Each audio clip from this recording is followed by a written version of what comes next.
Hello, and welcome back to Behind the Screens. This episode, all about Artificers. I am joined by the lovely, talented Arxanity here, voice of Antigone Florakis in Flavored Enemy, and soon-to-be voice of Ianthe Florakis QC in Flavored Enemy Regnum Vititium. Thank you for joining me tonight. Thank you for having me. It's very excited just to be nominated. Well, I will admit, when I was not expecting Artificer to be chosen this early. I also was so shocked that it was chosen this early because I didn't pick it this early. But I'm glad that that people are into it. Yeah, I mean, and I will say Artificer was the only class to be added to the original, the officially added. Technically, yes, Blood Hunter is out there, but that is considered homebrew. Because it's just given sort of a little spin of a stamp of approval by. Blue or Wizards of the Coast was like, hey, yeah, you know what, you're fine. You're okay. We'll accept you. Yeah.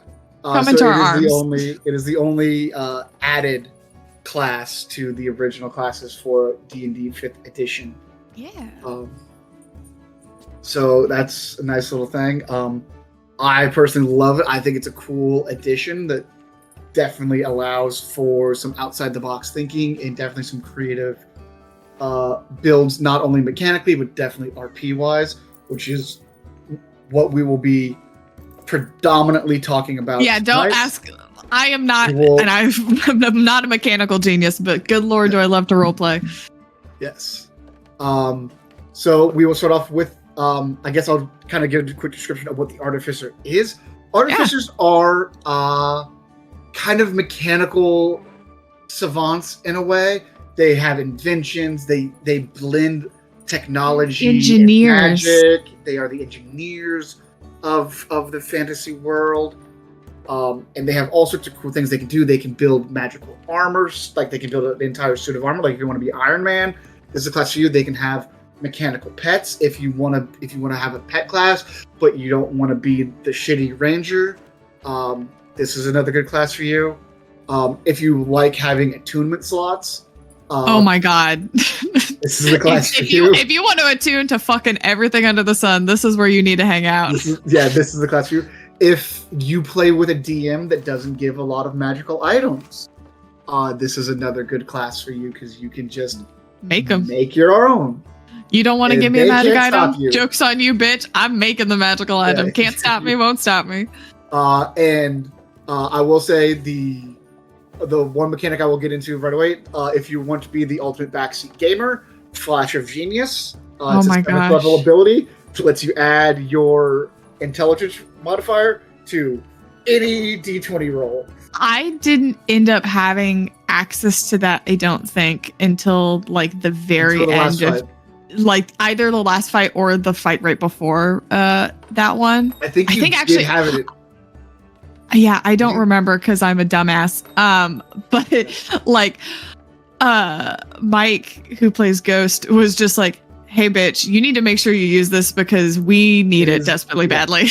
It is an incredibly powerful ability, but we will probably get into that later. For sure. Right now, our first topic, as always, that I like to get into is backgrounds that people may not think of for Artificer that you want people to be aware of. Like, I think people are kind of aware of like the obvious, like I think like Clan Crafter is kind of the easiest go-to because like, okay, this is already somebody who does crafting. Yes. Like, it's not that difficult to do that. Kind of same thing with Failed Merchant. Like it kind of has that same vibe a little bit. But yes. What are some options that you think that people might not look at or that might be kind of overlooked in campaigns? Yeah. So like I have to talk about Tig just because she is my Artificer. She's my baby. She's my heart and my soul. Tig was Guild Merchant. That was her background, which makes perfect sense that like that's a pretty standard one, I would say. Like Guild Merchant or Guild Artisan is also like she came from working at her parents' shop. Like that's where her background was. It was the only thing that made sense.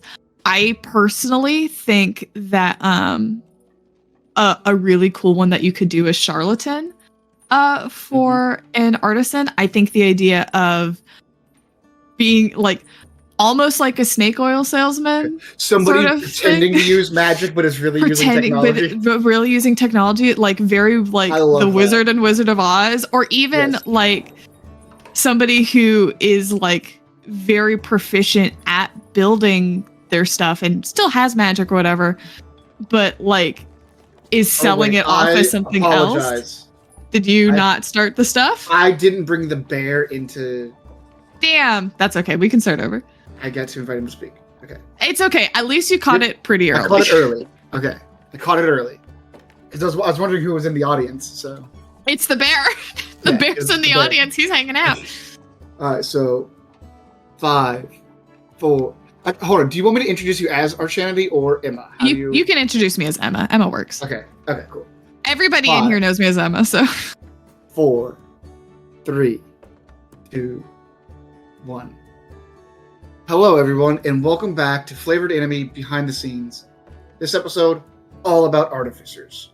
I am joined by the lovely, the talented Emma, aka Archanity, who is the voice of Antigone Florakis QC now, and will be voicing Tig's daughter, Ianthe Florakis QC, in the upcoming Flavored Anime Regnum Victitium. Thank you so much for joining me tonight. How are you doing? Are you excited for this? Just your opening thoughts. I'm really excited for this. Thank you for having me. It's an honor just to be nominated. I am shocked that Artificer got picked so early because we did y'all did Paladins last time, and then now Paladin also being first was so wild. I don't know what people's choice, like what their thought process is when they're voting. I would love to know. I would just. I need to roll an insight check badly, as I will do always. Because famously, the Florakis household. Exactly. That's why it's badly terrible at wisdom checks. Awful at them. Awful at them. Famously. If anybody tells you, if you learn anything about the Florakis family, they're so bad at wisdom. It's insane. But yeah, we're talking about artificers tonight. Mostly RP stuff. That is Emma's specialty. That's my specialty. I'm not mechanically minded. Every time I have to do something super mechanical, I do end up harassing other people to help me because that's not how my brain works. But I love to RP shit, so I'm happy to tell you about how to build a fun character for Artificer. Which is funny because I know people who are like kind of mechanical people. They love the Artificers because their biggest thing is the extra attunement slots that lets you kind of have so many. I think you get up to 6. You get up to 6. And then if you hit level 20 in Artificer, that translates into like, I want to say bonus. You get a +1. I'm looking it up right now. You get a +1 bonus to saving throws per magic item you're attuned to. So a potential +6 bonus, which is bonkers. Which also, considering some of the things you could possibly be attuned to, like a Ring of Protection, a Cloak of Protection, a Stone of Good Luck. It's a very good come at me, bitch, sort of. So, like, theoretically, you could be adding +9, 10. It's gross. It's so gross in, like, the best way possible. Yeah. The other really cool, gross thing mechanically is the Flash of Genius, which up to your intelligence modifier per day lets you add your intelligence modifier to any D20 roll you see within 30 feet of your character. Basically. Which is like so awesome to be able to like, because it's sort of like some of the cleric spells that let you roll a D4 or whatever, but it's a like guidance or whatever, but it's a concrete number of, I know every time I'm adding +4, +5, +6, whatever, to myself or my friends' rolls so that we don't get our asses handed to us. It's nice having a concrete number that you're like, I know that this will help. Because sometimes if you have a bardic inspiration and you roll a 1, it's not necessarily going to do anything, right? Yeah. Like I said, it's nice having that concrete number where, like, you know, like, it is a little metagame, but, like, if you're in, like, the 4th or 5th round of combat and you see, like, oh, hey, the 18 missed the boss, but the 19 hit, you're like, okay, we know that the 19 hits. And then your rogue who has advantage, is going for, like, their big, like, backstab, sneak attack combo, and they're too short. Yeah. You know, like, hey, if I use this ability, it is going to hit. Yeah, It's exactly. going to work. And the other great thing is like, you can kind of like screw over your demon a little bit. Like, say somebody rolls the attack to hit, and then the demon's like, "Oh, shield spell." Like, guess what? Now I can. Guess what, motherfucker? I have a way to maybe get around that bitch. Yeah. Hey, baba booey. They're so fun, even for mechanical idiots like myself. It's a delight to play. Yes, but we'll get into the RP side now. Yeah. As we always do, we will start off with backgrounds. That is, I feel like, one of the easier spots to start for people who not necessarily don't know what to do. Because race doesn't matter anymore since Mordenkainen came out. Everybody kind of gets that option of the +2/+1 or +1 to 3. So that kind of goes out the window.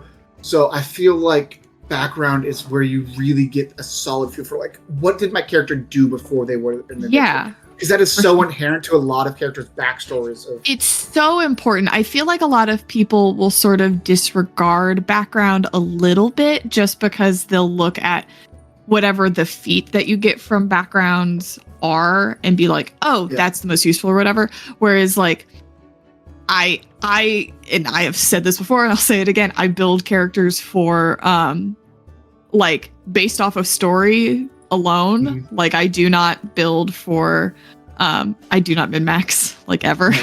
Well, I think going into Regnum Invitation, me, you, and Chuck O'Clock, Mike, we all took Celebrity Adventure Scion. Yeah, because it made the most sense because we're all Tig's. We're all Tig and Vance kids who are celebrity adventurers. Celebrities, in the world now. So like, it just made sense. It just works. Beyonce will never use the feature of that ability. Never, ever in a million years, which is great because I'm like, it just doesn't make sense. She wouldn't use it. Thalia will get the best. Thalia will abuse it. She'll abuse it all the time. Use it maliciously. No, I think background is a really good jumping off point, or for if you don't have something in mind already, if you look and you're like, oh, I just really want to play this class. Let me see if there's a background that is a good jumping off point. Or in the case of Tig, I already knew what Tig was like when I was building Tig. And so Tig's background was the guild merchant variant on Guild Artisan. Your father had the curio shop or something? Yeah, my parents, Tig's parents ran a curio and armaments shop in Liegmeyer. And so they, she grew up helping run the shop. And so it was this just straight up, this just makes sense. This is where she came from. This is what it is. And that particular background, I think, is one that you will in general see a lot with artificers just because it makes sense. You'll see the two guilds, the artisan and the merchant. Yeah. You'll probably see clan crafter. A lot, yeah. And then maybe failed merchant.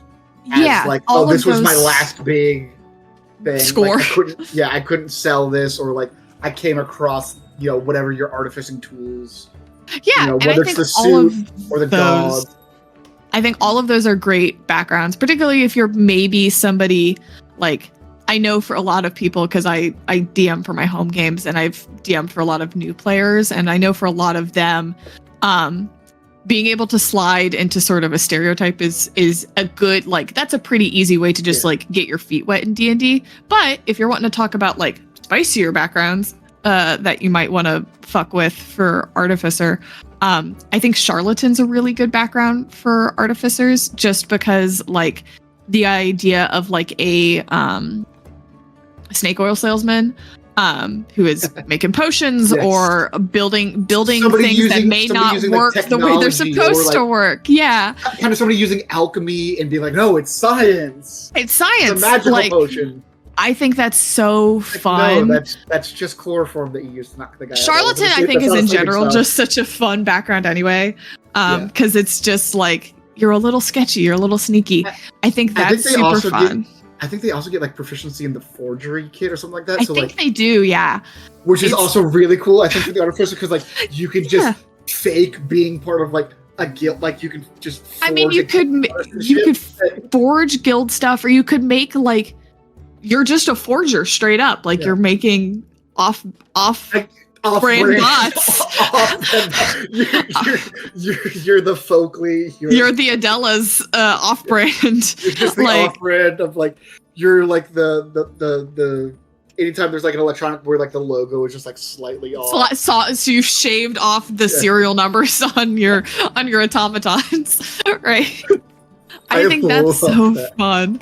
I think for like it's important if you're somebody who's not trying to just like play it safe, quote unquote.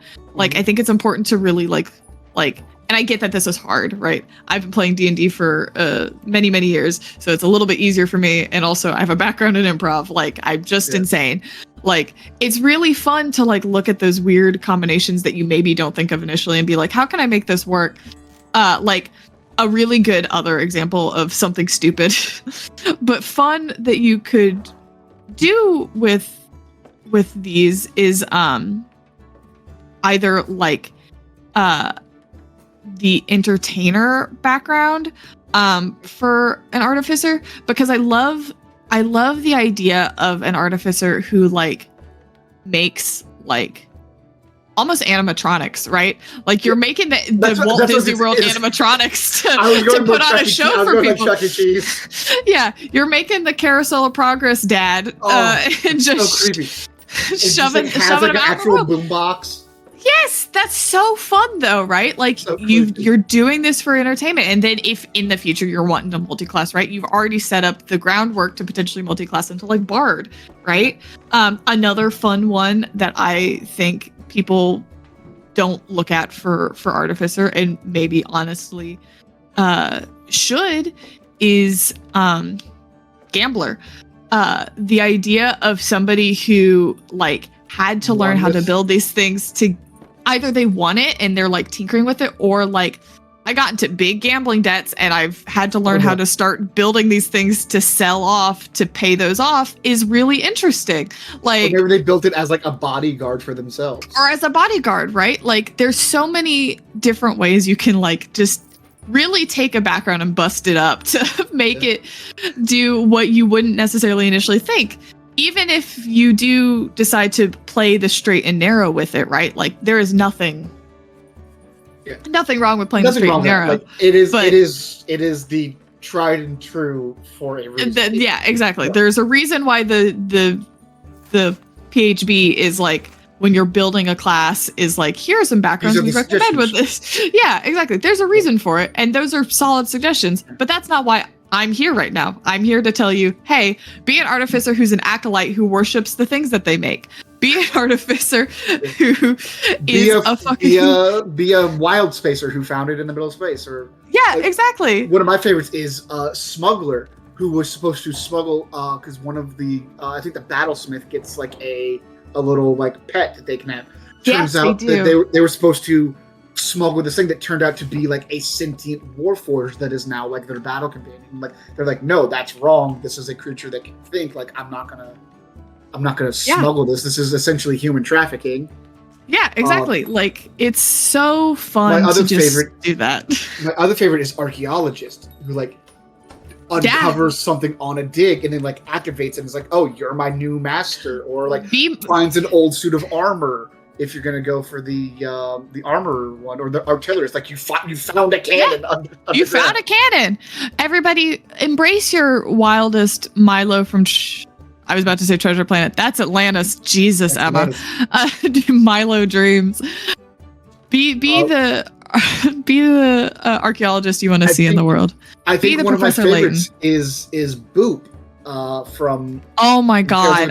Who is, I believe, a sailor or a pirate who went the artillerist route and just took a ship cannon. And it's just like, yeah, this is my fucking cannon. You want to see the business end of that? Come get me. Just straight up took a cannon off of a ship. You can do the same thing if you're in a Spelljammer campaign. You can be a wild spacer who just took a cannon off the side of a Spelljammer ship. It's so funny. Another one that I just don't want to like miss out on that I think is really fun is I love the idea of an urchin.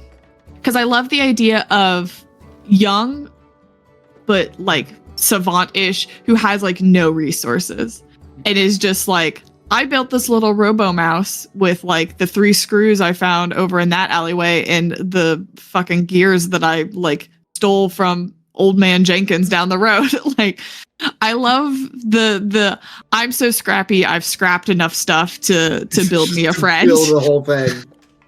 I think it's so fun. Is hilarious. All right, so now that we have our background in place, I think the next logical place, at least for me, would be going towards a race. Now, races used to be much more important because races used to have set bonuses. So, like, if you were a dwarf, you have like a +2 to Constitution and then like a +1 to Strength or whatever. If you were a gnome, you had pluses to like Dexterity and Intelligence. Now, with Mordenkainen coming out, basically every race has an option of you can take a +1 to one stat and +2 to another, or you can put +1 into 3. So it's a lot more about just what is your flavor. Yes, some races obviously do have abilities that are helpful. For sure. You know, Eladrins, I think, can teleport once a day or something like that. The Ganasis, they get inherent spell casting. You know, whatever. But that is less important. The race is now less important. Yes, which is, I think, for the grand scheme of things, really good because it's like a lot of people didn't. I'm a weirdo and I love the challenge of things. So like playing against type for me was fun, even if it was not necessarily the optimal. Most logical, most optimal. I don't optimize, guys. Emma is not an optimizer. It's not for Emma. But I think that this is a good option now because then it gives people a little bit more flexibility. Yeah, the people who do want to optimize, like they're like, okay, I want to play a wizard. Okay, there's like 4 races you can play now. Whereas now that are like effective. Okay, well, if I want to be like a super min maxer, like okay, I'm going to take this. But like if you just want to play a wizard, like you can play any race now as a wizard. And anybody. Put that +2 into intelligence.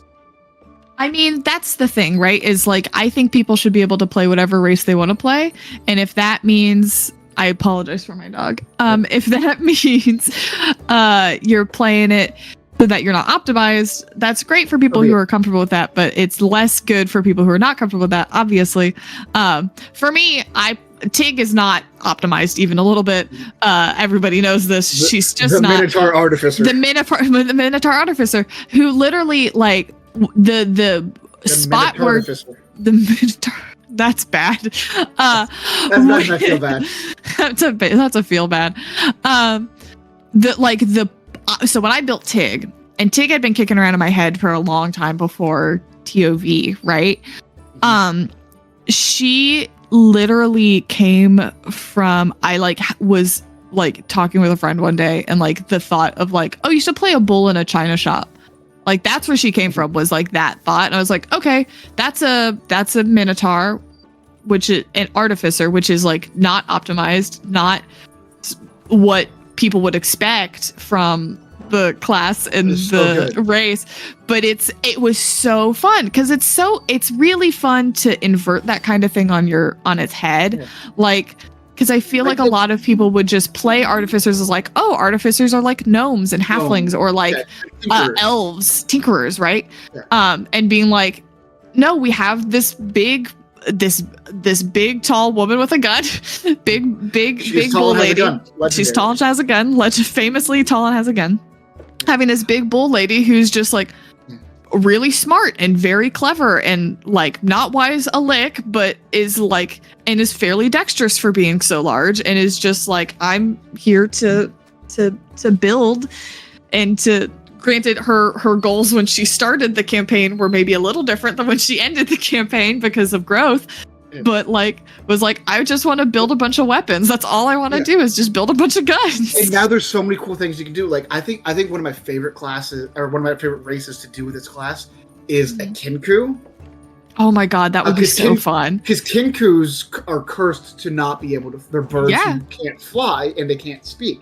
So you can have this Kinku who wants to build a set of armor to give them flight, and they want to build like rocket boots with it. Now they can fly. Like that's their way of flying now. That's so fun.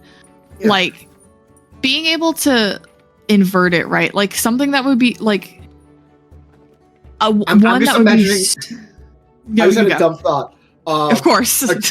Yes. Tortle, Artificer, who goes Artillerist and is literally just Blastoise. Just has I the cannon. I was like, where are you? It's a Blastoise or Bowser. Like, that's where you're going. Yeah.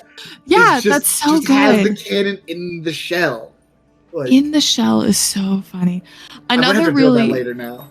Now you've done that. Now you've done it. Now you've ruined us. My personal favorite race to play are Ganassi. Like being they're so fun, and like the idea of, and this would obviously depend on campaign setting, right? But to have a Air Ganassi who's like, I'm gonna build like something that like is a renewable energy source to like basically building wind turbines. Like turbine into your back. That's so fun. Like that's such a like fun way to invert it. My favorite little fun thing was we were in a Icewind Dale Rime of the Frostbitten campaign. Yes. And we had I was playing a Lizardfolk Druid at the time, but we had a Bugbear Artificer. Oh hell yeah! With Battlesmith and just made themselves a little. They just wanted like a little puppy, so that he's like, I want a companion. I want a companion that I always have. And the dude just like, it was like this Bugbear who had been all alone, that had been cast out from their tribe, just wanted a little pet. That's it was so. It was the most adorable thing. That's so cute. I think my favorite Artificer that we've seen, and I don't know if they were Artificer. I'm pretty sure they were. Was Greg in Rodents and Reptiles. I think they were. I don't know for certain, but I know that they were a grung, and they had this mech suit because grungs need to spend time submerged in water throughout the day, and so it was just like this. The mech suit had like a water ball in it that the grung would like set in. It's just that's so fucking funny and so like so good. Amazing. Of like off the wall thinking. Off the wall, just very different, right? Another really good one. This ties more into like backstory stuff, right?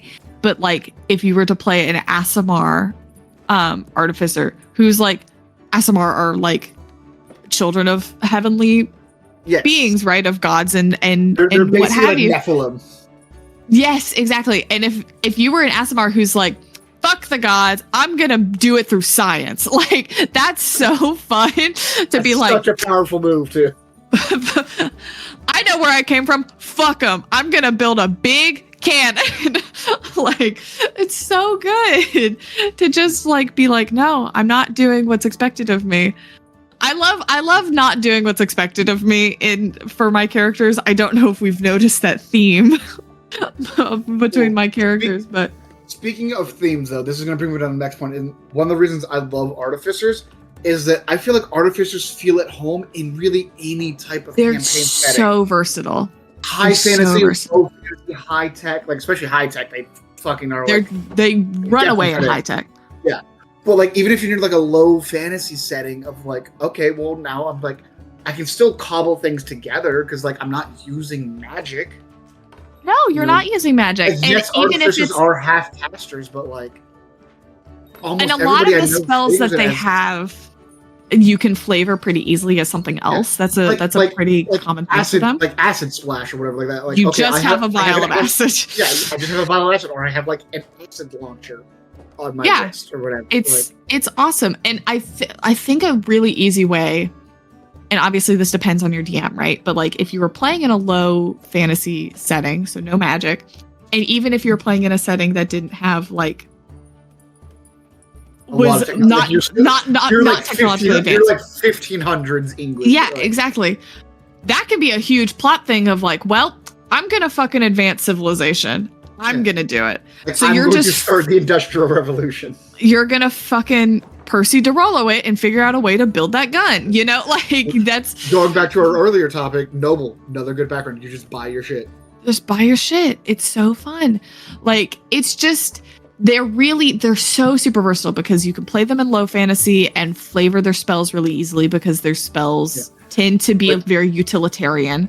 You can play them in high fantasy, because that's what a lot of D&D campaigns end up being, right? Is high fantasy, where you just play them sort of like and Tig a lot was of played. campaigns do bring in stuff like steampunk or stuff. Yes, they for do have sure. small elements of some technology. Yes, exactly. Like the home game that it's just magic now. Yeah, I mean, the home game that I'm running is like very anachronistic in its like style. Like, it's got the old telephone with the fucking, like, you have to take the little ear receiver. Yeah, but they've also got like steam engines, and then like cars that you would associate with the 1940s, and then also like a more modern subway system. Like, and an Artificer would fit right at home in that sort of setting, because it is so bounced around. And then obviously in a cyberpunk high-tech sort of campaign, that's like, they're like, I'm here to fucking mod your body. Like, they're absolutely built for that kind of thing. They're really versatile. Like the Ripper Doc, who's like, I'm going to do surgery on everybody. Here's a chrome faceplate for you. Exactly. Like, you can, especially if you consider like their infusions and stuff, like a lot of their infusions are it's just surgery are items, right? You have like, I know that at some point I had given Quincy, Taylor's character, as Tig, I had given him like I can't remember the name of the magic item, but the night vision goggle magic item. It's like, if you did that in a cyberpunk thing, you've just like retrofitted this guy's eyes. Yeah. You did LASIK on this bitch, and now he sees in the dark. And granted, like, infusions go away as you change them out. You just fucking repo the genetic opera that shit. It's great. Like, it's so fun. They're honestly, very versatile. Great. And again, we're gonna kind of swap into the DM side of things. Yeah, for sure. If you're running a higher tech thing, that could be a wonderful BBEG, or just a bad guy in general. Oh my god, yeah. Imagine there's a Artificer repo agent going around, like, collecting reclaiming that stuff. That's exactly what they're doing. I'm coming for Blind Mags's eyes. You best come correct. You better pay me. You better pay me. And that's so fun. Like, you can really, I hadn't played an Artificer before I had played Tig. Tig's my first and really only Artificer that I've played, but I've played her. She's the longest character that I've ever played, and I love her more than any of my other characters, so I feel very strongly about a lot of the stuff that goes on with them. Because they're so versatile, one, if you're the DM, good lord, like, not a DM for me as an Artificer, because as previously stated, bad at mechanics, but I'm much nicer. But I know that if it had been you, or if it had been Taylor, or if it had been Briar, like, y'all would have ripped the initiative. All of my really good ideas came from Taylor. The idea to cast, like, be able to cast haste on everybody before the last fight, that came from Taylor, because I never thought about it. We had like a meeting in RFE for like a couple hours the day before of like getting our fight. How do we get this done? Because we had a month. We had like a month to prepare in game. Yeah. So we're like, okay, how do we claw every little advantage out of this, right? But like, Artificers can play. You have to be careful. They will play if your player is smart enough. They will play mean, and they will fuck your shit. If you have a player who is like IRL into like science and technology, they will find a way to make a bomb. I'm never allowed to I'm never letting my husband play an Artificer, because my husband's an engineer in real life, and this bitch already found a way to fuck me with an Aarakocra Ranger, with Waddles Honkerton, the Aarakocra Ranger, who is just a penguin with a jetpack. If I let this man play an Artificer, my shit would get so thoroughly rocked. I'm not sure we would be able to talk to each other for like 3 days, because I'd be so mad. There would be several nights of somebody sleeping on the couch. Somebody's on the sofa, and it ain't me. No, they're like, a good way to, I think, DM for an Artificer is, so I have to bring it back to Tig, right? Tig, when as a player, I am somebody who likes to leave gaps in the story of the character. So like, when I built Tig, I was like, okay, she has this gun. It's been in her family a really, really long time. They don't know where it came from. The family member who received this gun like just woke up with it one day. She doesn't remember where it came from. Like, and this was like generations back, right?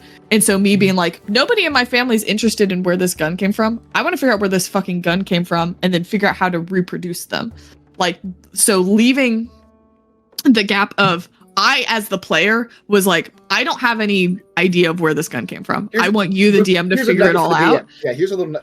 Here's a nugget. DMs, you love a nugget. Take a little nugget. I don't like. I do this all the time. I've played Amnesiacs because it's not putting the whole thing. Yeah, it's just. But here's like a little part of my backstory that you can fuck me with. That you can fuck me with, and that you can also like really weave into the story, like. Tig's gun became such a bigger part of TOV than I was anticipating. And granted, part of that was like Vamp was in that gun, and obviously like that when it's my husband, my demon husband was in the gun, and that obviously had its own implications, right? But like being able to give your DM that sort of nugget of juicy stuff, and that's I think really easy to do with artificers because if you're on the run, so much can go wrong. Because so much can go wrong with that, right? As a DM, really looking at what your player who's playing an artificer is like interested in within that mechanics. So like for Tig, she was specifically interested in weaponry. So it was like, okay, all of my artificer things for the most part and all of my story hooks involved that were weapon based. And a lot of your story hooks involved specifically Ro. It involved specifically Ro, which was my main gun, Varodesh, throughout the whole thing. A couple of times it was different weapons, but like, I mean, at some point I made a big Zweihander for Ifrin because it was important and attached a gun to Ifrin's arm. Like doing those things were important to Tig. And even though she grew and she changed over the course of the campaign, that was still like a foundational thing for her. So like being able to go back to it. None of those things broke the game. None of them broke the game. Which DM, like you said, make sure you're setting limits. Don't let them break the game. Artificers, I think outside of level 20 wizards, artificers have a lot of runway. Because they have a lot of runway to fuck. Use to magic items. They can infuse magic items. If the player is smart, if they're not Emma. If people have ever seen the anime Dr. Stone, they can just do that shit where they just are like, I have way more knowledge than the rest of the society around me, and I'm going to use that to my advantage, and I'm just going to make shit that they never thought of combining these magical items in this way. For sure. And I definitely, as a DM, I am very pro, like, and being open about this with your players, obviously, that's very important. Communication is important, but communication is very important. But like, I'm very pro as a DM, particularly if you're playing with an artificer, that if they like build a magic item or if you give them a homebrew magic item, right? That to just be like, hey, this is how I think this is going to work from the jump. But if it will play it with it this way for a few sessions, and then if we determine it's underleveled or leveled, we can tune it. You definitely have to communicate that to your players beforehand, because if you give them like a sick ass fucking bazooka and then it's too powerful and you like backtrack it a little bit, they'll be upset. But if you go to like every person I've ever played with that I've DM'd for, if I've gone up to them from the jump, and said, hey, I'm giving you this, but if it's too much one way or the other, we'll fine tune it. They've all been like, yeah, totally. Because for the most part, Viv does that for sure. For the most part, I want to say players are, at least in my experience, are understanding. We're wanting to we're little goblins. We want the magic item, but we also like want the story to be good. And D&D is not a game that you win. I know that some people out there will want you to believe you 100% can win D&D, and the winner of D&D is whoever makes the DM make the most rules against them. That's why you won D&D. Right now, I'm winning. It's you. You're winning D&D. But like everybody's there for fun, for a good time, and for a good story. For me, the most important thing is story. Like I don't do anything as in character or make any choices on my character sheet when leveling up that don't make sense in the story. And so D&D is a role-playing game. Like you need to make sure that you're playing a role. sometimes that role is just barbarian who hits things. Okay, and that's totally cool. Sometimes you it's tall and has gun.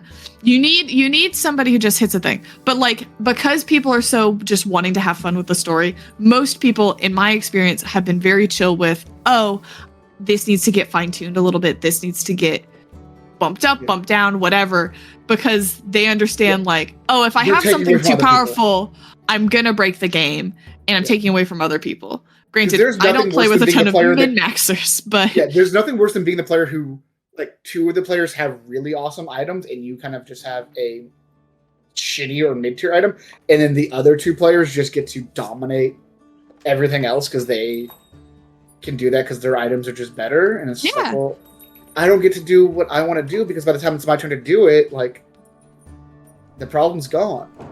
Yeah, for sure.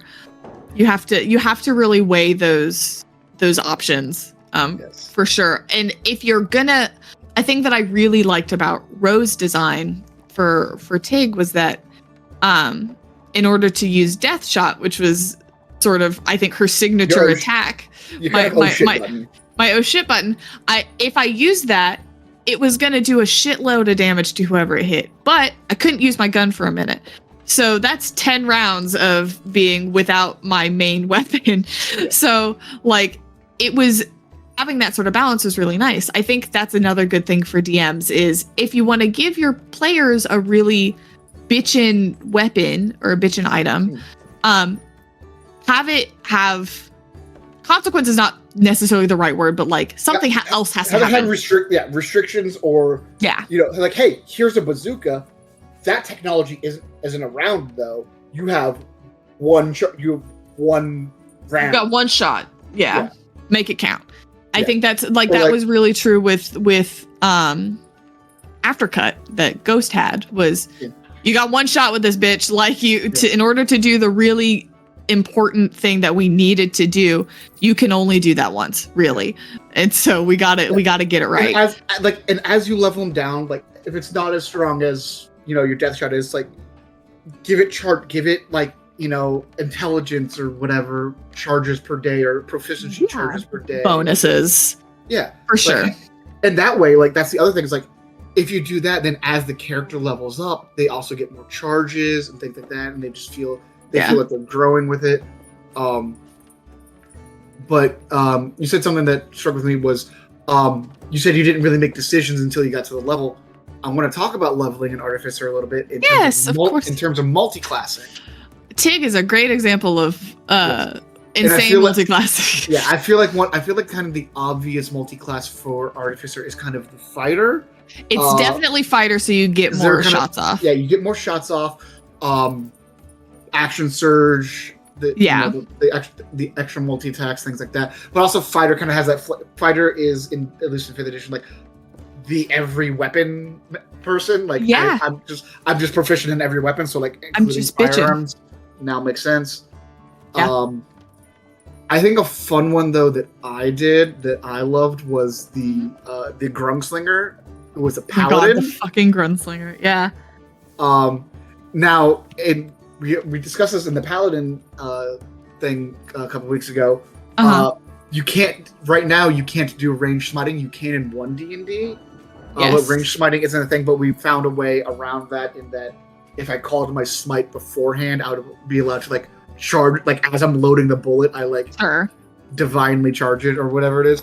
And I thought that was a really cool work. I thought that was a really cool. It's a great workaround. I definitely feel like if I miss, I just waste the smite. You just wasted the smite and you wasted a spell slot.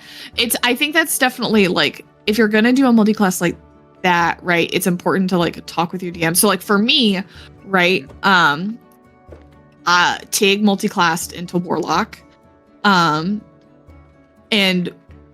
she was Pact of the Chain, which means you get a pact weapon, right? Tig is not a melee fighter by any means necessary. And there is a Warlock evocation that you can get later on that is for being able to make your pact weapon a ranged weapon. And I just like straight up talked to Viv and I was like, hey, that's so far down the line. I use guns. can I just do this now? And she was like, yeah, that's fine. Yeah. Because like in the long run, it's a story we're all telling together. Sometimes you I have a question though. You said you were Pact of the Chain, right? If I remember correctly, Pact of the Chain gives you the Find Familiar spell. Did you just not? Oh no, I wasn't Pact of the Chain. Sorry, I'm the one where you get a pact weapon, which is fucking Blade. The Pact of the Blade. Yeah, Pact of the Blade, that's me just having a brain fart. That's not. I did not have Find Familiar. I was like, wait, if you had Find Familiar, we never gave Tig a Familiar. Tig doesn't have pets. Which, by the way, DM's Find Familiar is an excellent way to like add some stuff in to like really kind of flavor.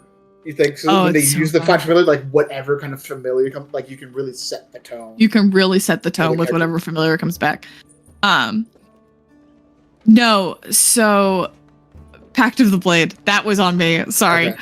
That's just me being a dummy. I got genuinely upset because I thought we missed out. You were like, Emma, how dare you? No, Emma's just an idiot and has had a long day. Wasn't upset that you screwed it up. I was upset like, wait, you had this option to get a familiar. You could have had a familiar this whole time and you didn't have one. No, I didn't have access to Find Familiar. But if you're wanting to do stuff like the Grungslinger smite through bullets. your bullets, like have a conversation with your DM. Be like, hey, this is a thing I'd like to do. Is there a way that we can make this work? Because chances are you're going to be able to find some sort of middle ground, rule it, cool it, whatever, so that you can make this a more enriching character and a more enriching experience, particularly with multi-classes that don't necessarily mesh as well. Paladin and Artificer don't necessarily mesh great, but if you make choices like to talk to your DM, you can absolutely make that work. Because we decided nothing was funnier than a tiny grung with it was actually a gun blade. It was like the Final Fantasy VIII gun blade that I had. Stupid, so dumb. Because there's nothing funnier. It's so good, right? And a little frog boy who also rode my fine steed was a motorcycle. The Grungslinger's insane. It's just a wild story. You've made so many batshit characters. And I'm going to toot my own horn here. I feel like kind of absolutely beloved when he made his appearance. Oh my god. Everybody I know who listened to the episode that the Grungslinger was in was like, this is stupid as all get out. But it's so delightful because it's so funny. Like, and you can do that in one shot. Like, the Grungslinger's a one shot. Like, you was a one shot, yeah. Yeah. And you can maybe get away with it. No, don't listen to him. If it's listen to your anti-am. This is what you do, right? You don't start as that. This is a long-term thing. But if you this is the long con. I'm going to teach you how to do the long con. Listen to Emma. I am also, when multiclassing, a big proponent of, hey, you got to have a story reason for why the fuck you're multiclassing. Take a story reason for why the fuck she got into Warlock, and that was because of her gun. In joining the judge and whatever. If you start as an artificer, because I think personally that this long con works better going artificer into paladin and not the other way around. Mm-hmm. At some point, find Jesus, find God. Find any deity. Just find any deity. Pick a deity, any deity. Throw a dart at a dartboard. It doesn't fucking matter. D&D has thousands of them. Fucking use the bingo roller. It doesn't matter. Find a deity.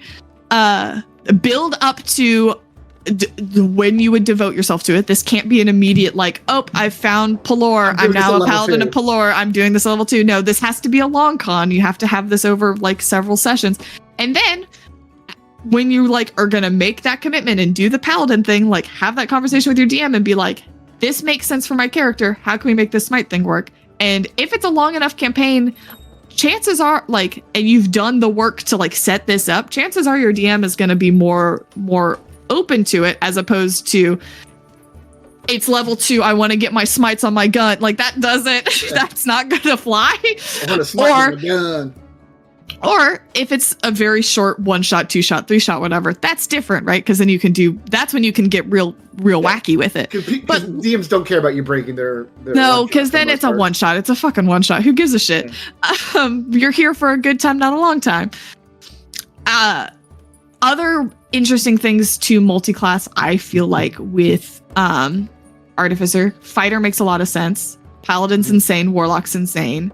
I think rogue makes a lot of sense because if you think about it from the dexterous things with artificers, that's a pretty easy. Well, like if you go something like assassin and then like now you're a sniper. Like, exactly, like that's so clever, and that's a pretty easy thing. Like fighter is like the easiest thing to multi-class in from a story standpoint, because if you're fighting, you've become a fighter. Congratulations, you did it. I feel like fighter you can justify fighter multi-classing from any other from almost any point. But like a lot of the other ones, you have to do the work. It's pretty easy to justify rogue. It's pretty easy. I think swashbuckler would be pretty cool though. Swashbuckler would be sick. Like a flintlock pistol in one hand and like a it's like a saber in the other. Yeah. I think bard is pretty easy to justify, particularly if you do the like music, like if you took the entertainer background, you see how this all jives together. You take the entertainer background, you build the automatons, you fucking put together the enchanted tiki room. Hey, that's bard shit, baby. Like you're making music. Like I'm gonna bridge off of that and go for a triple multi-class here. You go into artificer and bard. Yeah. How do you entertain you have all of your background grants? You didn't become a wizard blade singer. Yeah, that absolutely makes sense. It's real easy to go from artificer into wizard because they're both int-based casters. And I'm just imagining somebody's like they just have just real book smart. You can't use two hands. You have to use a one-handed weapon. Or I think you can dual wield, so you can have two pistols. Dual wielding pistols. Bladesing, just dual wielding pistols, bladesing. That's what I should have done with Jason. No, I'm glad Jason needs to stop. He must be stopped. No, but I really like your idea of the warlock, of like making this, because instead of going like one thing, because the hex blade is an option where you find like a cursed magic weapon. You might start off as a first level hex blade, and then you learn how to build off of that. You found a cursed rifle or a cursed, pistol of some kind, and now you're taking levels in artificer to figure out how to tinker with it. You want to get the demon out. Yeah, you gotta fuck that demon, and you gotta get him out of the gun. Not all demons are fuckable, Emma. Debatable. Yeah, that's exactly it. It's so much more interesting and so much more fun if you're building to a thing, and that doesn't mean that you can't come into a campaign. Like I came into TOV and I had said like up front, this is Tig, this is her jam.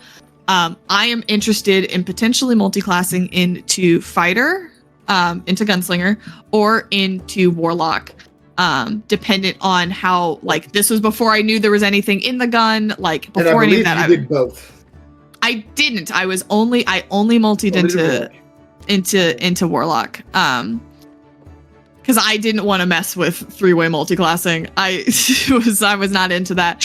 Shout out to Gamani though from TOV who quad class. Four-way, geez, Gamani's a monster. Absolute monster of a an player. Absolute unit. It's God, I love her. But like that's the thing. You can absolutely like come into it, be like, hey DM, I'm interested in some point whenever it makes sense in the story, because I feel like that's more important, is to be like, it has to make sense in the story. So whenever that makes sense in the timeline, I would, if you really want to get it by, so I have said for other characters in the past, like I am interested in multi-classing with this, whatever your time frame for like how you think that plays out in the story works for me. However, I personally would like to have it done by level 10, because I'd like to have the option of being 10 and 10, even if I don't necessarily want to commit to being 10 and 10, because how the story moves and whatever that might shift. It's totally fine to go into a session 0 with your character and be like, hey, this is my dude. He's a weird little wizard. At some point, I'd like to multi-class an artificer. However you want that to manifest is totally cool in the story, but this is just a thing I'd like to do. And then you can at least, okay, at some point I'm planning on multi-classing from the jump into whatever. Yeah. I can at least like take the steps and make the choices that would theoretically get me there. The DM can kind of put those, put those spots in place, story points in there. And again, another shout out to our DM, the real Vivian. because in our session 0 for Regna Fetishin, she did that with everybody. It's like, hey, with everybody. What is your kind of goal for this character? And I remember with Thalia, I was like, hey, here I have 2 kind of plans that I thought of. This is the main one I wanted to do, and I mainly wanted to do Barbarian Fighter with a little plan for that. And I was like, hey, but I might do this other thing. And then immediately in my session 0, she gave it became me a so apparent that you needed to do the other thing. And I was like, well, I'm doing the other thing because that is... Because it made sense. Because the option did make sense for Thalia, but then as soon as I got this magic item, it was like, yes, I personally, Ryan, the player, want to lean into that because the story behind that item is going to be more enriching in the long term. I can still hit some of the story notes that I want to hit from doing the fighter thing, because that revolves more around that revolves more around Mashbat and stuff like that, which I'm still going to be involved in.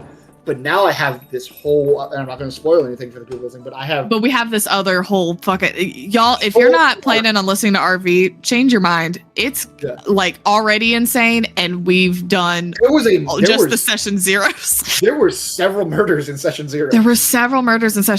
It's wild. You need to get in on that. There was a serial killer. There was a student got unalived. Another student allegedly.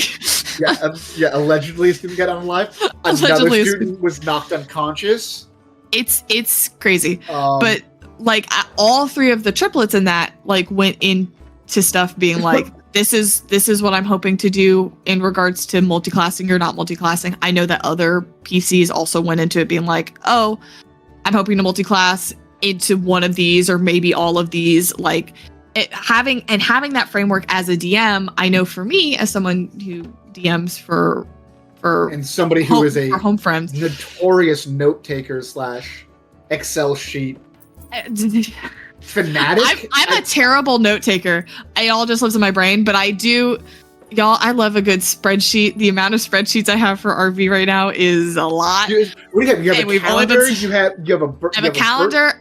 I have a calendar with all the birth charts. I have. You have a list of the zodiac signs. The zodiac signs. You have the quest lists.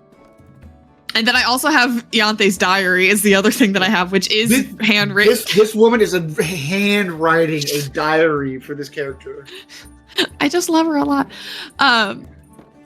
It's useful to have those things, and it's useful for as a DM to know from the jump, this is what my players are interested in. This is how I can incorporate it in. In my home game, I have a player who is a paladin, who belongs to this order of paladins that basically forgo the self. It's not a religious order. They just forgo the self and make a pact with a dream beast, basically, to protect the land. It's very cool.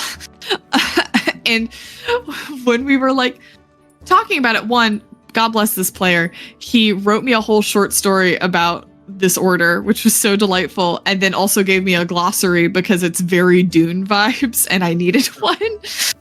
But it was we had a full conversation of okay, how do you think with how this order is, how do you think that progresses in leveling? How you join the order, how it progresses in leveling. It's to be Oath of the Watchers.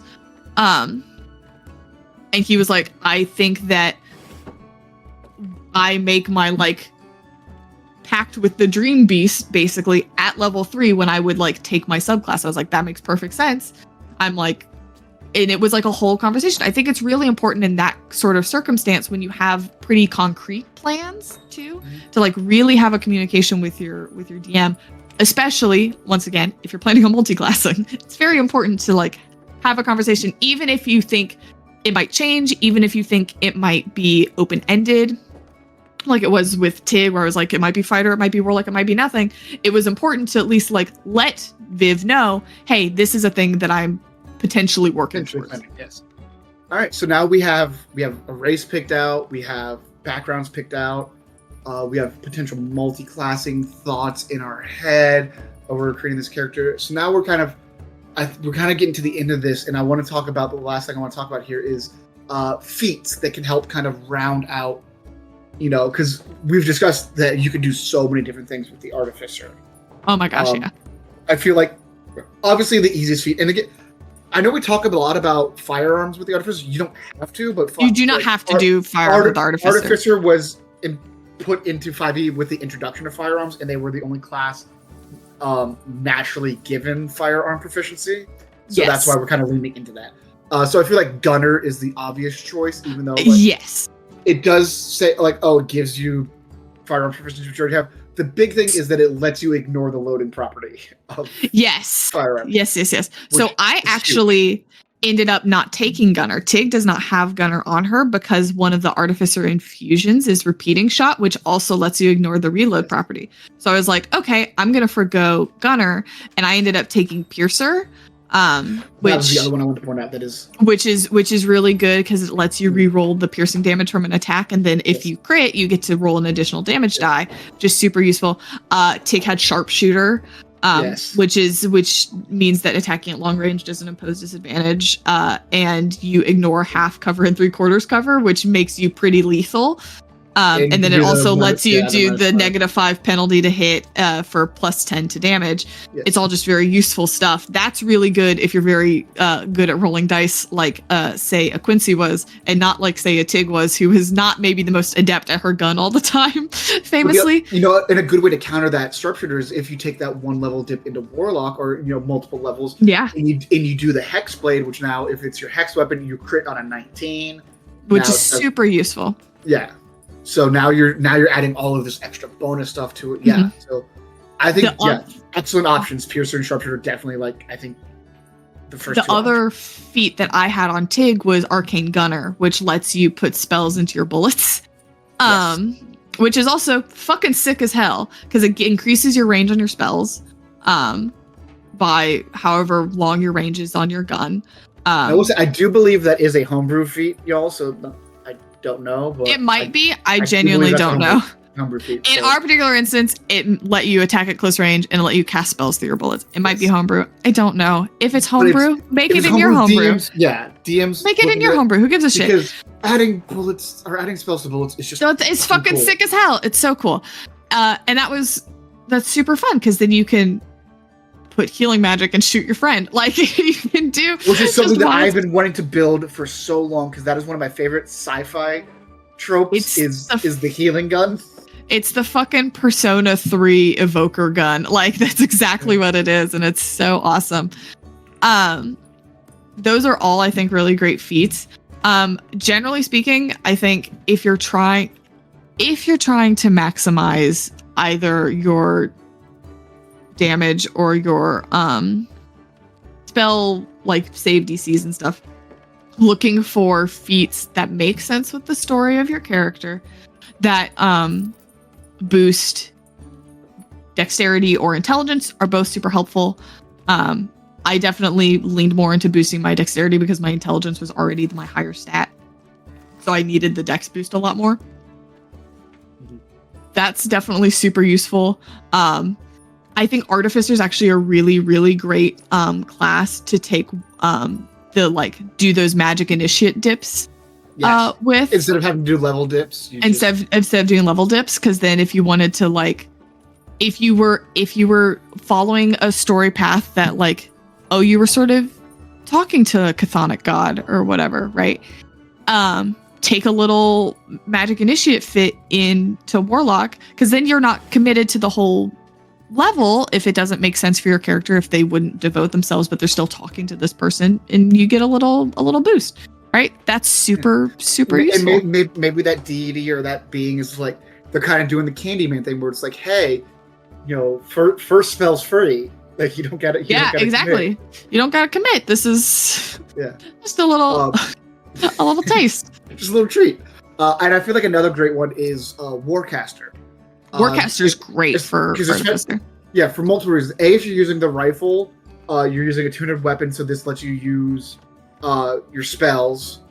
Your spells that have a somatic component. If you have one of those, I know a lot of DMs tend to hand wave some things, but if you're with one of those DMs who's hey, no, you've got to have your hand free to do hand motions Yeah. with spells like you're supposed to. That is very important to have. It also does give you advantage on your concentration checks, which I don't know if the Artificer has. I know they have something like haste, which is obviously very important to keep up. They have a lot of con-based concentration spells. Yeah, so that can be very important. And if you're going to do something useful. Like, it is also useful, like I said, with the two-handed weapon thing. If you're going to turn into like a dual gunner, or if you want to have like a pistol and a shield, and make yourself like play a little bit more defensive, it can be super. Like if you want to have like your pistol, your shield, and then have the shield cannon for the artillerist, or whatever it is, the protection thing that gives you extra temporary hit points. Like now you're kind of this. If you take that and like the tough feat, now all of a sudden you're this kind of like beefy little. You're a tank. You're this beefy little gunner guy in like medium armor and a shield. Yeah, it owns. Another really good one is I guess I've got two that I want to like highlight. Taking Elemental Adept. A lot of the Artificer spells are fire.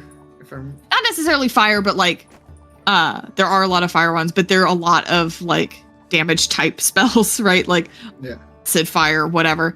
Being able to ignore resistance, super useful. Elven Accuracy, if you're playing an elf or a half elf and you're doing the gun thing, super fucking useful. It boons your guns and it boons your spells. I'm not going to say a requirement, but if you're an optimizer or min-maxer, you already know about Elven Accuracy. Oh, for sure. You absolutely do. We're not talking to you right now. This isn't for you. This is for other people who are dumb like me and need help. Yes. But Elven Accuracy, very, very important. Gets you, whenever you have advantage and you're using an attack roll with dexterity or intelligence, which Artificer uses both of those depending on their thing. Yeah. If you have advantage, you can then re-roll one of those dice, basically giving yourself triple advantage. And then to go even further, like if you want to add on to that, if you take Elven Accuracy and then take the Lucky feat. Lucky owns. Like, Lucky's such a great feat. Now all of a sudden you have so many extra rolls that you're making. It's insane. Do this, people. Yeah. Make these choices. Doing Meta Magic Adept, also very cool. You can do a lot of stupid stuff with Sorcerer Meta Magic that will just piss your fucking DM off. Like they'll make him so mad. I kind of alluded to it earlier. The other one that I took at is Heavy Armor Master. Heavy Armor Master is great if you don't get heavy armor from a like. Not Heavy Armor Master. Heavily Armored. Heavily Armored. Which gives you the proficiency with heavy armor, and then some other things. But if you already have proficiency with heavy armor, like say you start off as a fighter, or you have something that gave you proficiency, like you did in an off-time training session. Yeah. Whatever. Or if you found, whatever. Heavy Armor Master is phenomenal because it reduces any bludgeoning, piercing, slashing damage by 3. And now, like I said earlier, you're just this heavily armored. You have the shield, you have your protector cannon, like also, you're literally just this. You're just a tank. You're just a literal tank with a freaking howitzer out of there. And especially if you go something like Thrycreen, which now have multiple arms. Oh my god! Now you can actually have you can like two-hand the rifle, have a shield, and then have like an offhand for doing your somatic components. You don't even take Warcaster at that point. Like you can just like. It's really goofy. Feats are a good way of like. I did not before joining TOV really engage with feats all that much. Feats are a really good way to both. Hey, tell the story of your character. Your character started cooking. You get the chef feat now, baby. Like it's such a good way to really put stuff on your sheet that reinforces the story. Very important. But also, it's a really great way to like get that little bit of like level bump, but also like make it so you just are able to do really dumb, stupid, shitty things to your enemies. It really kind of like separates like your character from just like, oh, I'm a rogue. Okay, now I'm a rogue who took Eldritch Adapt. Or it really reinforces like how they've grown and changed over the course of the story. Don't be afraid to give out smaller feats has like little things of like if you have a character who, like you mentioned the chef, if you have a player who in their downtime is always like, hey, I'm cooking dinner or I cooked breakfast after our long rest. If you reward find them with a feat. Yeah, if they're always doing that thing, give them that, because chef feat doesn't fucking really do anything. I think it increases your constitution by 1. It increases your constitution by 1, but like, and then gives you proficiency with fucking chef's the fucking chef's tools. But like, utensils, not chef's tools. It's chef's tools. It's chef's tools. Dimension 20 taught me it's chef's tools. It's damn you, like, Lou Wilson. Damn you, Lou Wilson, influencing me even to this day. No, I think like I'm very pro too. Like I know that in 5e, and I can't remember what it is in 1D&D because I just don't give a shit. The variant humans got a free feat when they started. And I think 1D&D is letting everybody just take a free feat when they start. Yes and no. There's only certain. Everybody gets to take. There's maybe only certain ones, but there's only certain feats you can take. Yes, feats are now starting to have level requirements, which is dumb in my opinion. But that's fine. It's fine. I don't like it. As long as things aren't gatekept by like, oh, this is a 12th level feat, and you have to take these, 3 other feats before it. Like, which is really stupid. I'm not able to take ASIs. Now I have to be now you'd have to focus on feats before ASIs. But I've definitely in home campaigns, just like regardless of race, been like everybody gets a free feat, because then that, much like background, I've right? done the same thing. And influences who this character was beforehand. Like my friend, the friend in my home game right now, the paladin, much to my chagrin, took Charger as his free feat to begin with. Oh god, he's already a monster and they're level 1. Yeah. Hey, he's just gonna run at people. He's just gonna run at people. But I think we're gonna wind it down there. I'm gonna let you have the last word, but before that, I'm going to say, A, obviously, thank you for joining us. B, everybody please check out Flavored Enemy. We're on all major streaming platforms and podcast platforms. But I'm going to leave you with a really dumb Artificer build of doesn't really matter what your race is. I prefer one of the Dragonborn for the breath attack. But go ahead, start off in Artificer, then multi-class into Ranger, go Drake Warden for your little dragon companion, and then eventually take the Mounted Combatant feat.